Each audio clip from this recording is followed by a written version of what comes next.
Pode um padre se aventurar pelo mundo da política?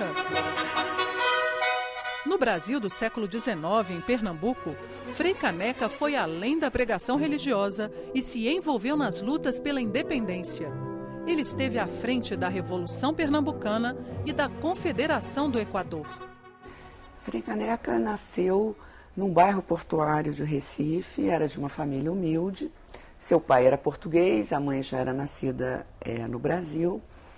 E o pai de Joaquim Rabelo era tanoeiro. Daí vem o nome, o apelido, né, que ele ficou de Frei Caneca. Caneca vem daí. Ele conseguiu fazer seus estudos e sua formação religiosa no convento do Carmo.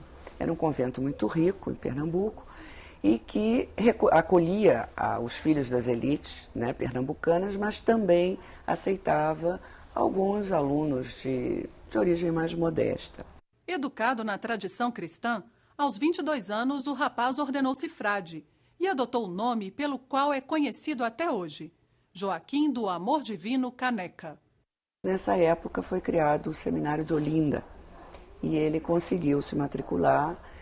Foi um seminário, o diretor, que era o bispo Azeredo Coutinho, pretendia nesse seminário difundir as ideias ilustradas na colônia. A mudança da corte portuguesa para o Brasil alterou profundamente as relações entre o Rio de Janeiro e as demais províncias, sobretudo do Norte e do Nordeste. Em Pernambuco, a crença de que as relações estavam desequilibradas foi motivo para uma conspiração em 1817. Os pernambucanos reclamavam da cobrança abusiva de impostos para sustentar a corte no Rio de Janeiro. Entre os descontentes, os militares eram os mais revoltados. Para sufocar a crescente insatisfação, o governador da província decretou a prisão dos conspiradores. Esse foi o estopim para a Revolução Pernambucana. Domingos José Martins, Gervásio Pires e outros intelectuais formaram um grupo para depor o governador português. Frei Caneca foi um dos responsáveis pela organização do governo provisório da recém-decretada República Pernambucana. A revolução pregava a liberdade de imprensa e a tolerância religiosa. Os conspiradores tentaram apoio de Washington e Londres, e também das províncias vizinhas, onde conseguiram somente adesão parcial, pois grupos de fazendeiros temiam que a escravatura fosse abolida. Dividido, o movimento não teve como resistir. As tropas luso-brasileiras cercaram a província e dominaram os revolucionários. Ao todo, a República Pernambucana durou 75 dias. 3 pessoas foram executadas. Caneca foi condenado a 4 anos de prisão na Bahia. Em 1822, veio a independência do Brasil.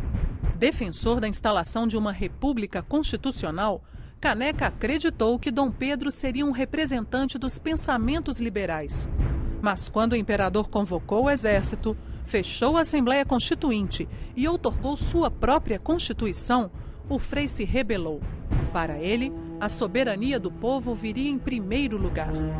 As câmaras municipais de Olinda e do Recife rejeitaram a Constituição do imperador em junho de 1824.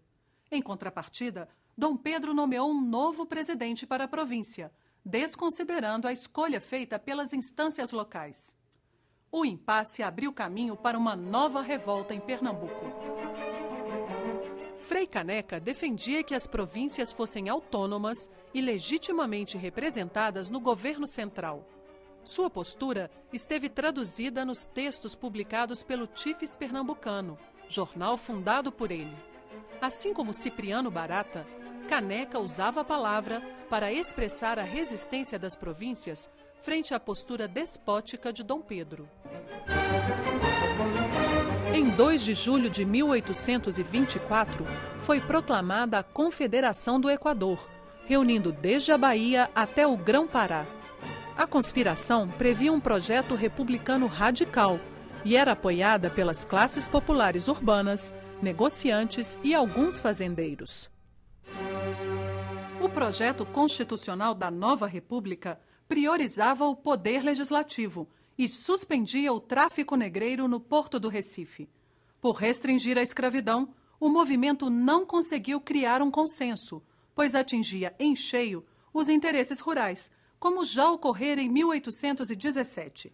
As divergências acabaram por enfraquecer a Confederação. Dom Pedro determinou o bloqueio do Recife por uma esquadra, ao mesmo tempo em que tropas invadiram a província por terra. Ao lado de outros revolucionários, Caneca organizou a Divisão Constitucional da Confederação do Equador, reunindo 3.000 homens, mulheres e crianças. O grupo empreendeu marcha em direção ao Ceará, mas recuou antes de atingir o destino. Derrotado, o movimento conspiratório se dissipou. Frei Caneca fugiu para o Ceará, onde foi preso. De lá, foi conduzido para o Recife e condenado à forca. A execução foi conturbada, pois o carrasco se recusou a enforcar um frade. Despojado das ordens religiosas, Caneca foi fuzilado em 23 de janeiro de 1825, na Fortaleza das Cinco Pontas. Sei que traçar no papel é mais fácil que na vida. Sei que o mundo jamais é a página pura e passiva. O mundo não é uma folha de papel receptiva. O mundo tem alma autônoma, é de alma inquieta e explosiva. Mas o sol me deu a ideia de um mundo claro algum dia.